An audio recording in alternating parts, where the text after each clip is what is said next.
À Montpellier aujourd'hui, plusieurs centaines de gilets jaunes ont manifesté en centre-ville et comme au Boulou, des échauffourées ont éclaté avec les forces de l'ordre. La mobilisation avait pourtant commencé dans le calme. Laura Lorgali et Pauline Guigou.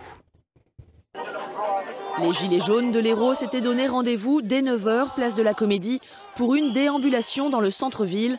Au départ du cortège, quelques 200 manifestants, bientôt rejoints par de petits groupes au fur et à mesure du défilé.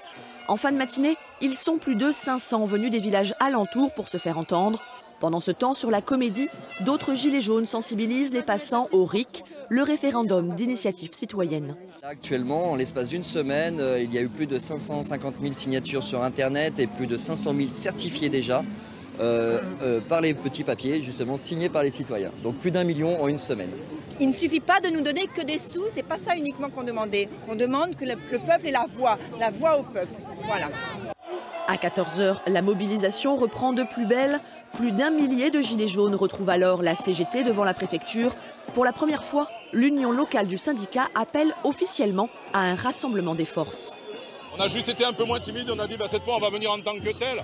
Mais croyez-moi, la CGT, et à l'instar de ce qu'a fait notre secrétaire général de l'UL, elle y est depuis le début parce qu'encore une fois, ces gens-là, c'est forcément des gens avec qui on doit parler, avec qui on peut parler, qui portent les mêmes choses que nous, quoi. Des revendications qu'ils n'auront pas vraiment le temps de porter. La situation se tend rapidement entre manifestants et forces de l'ordre.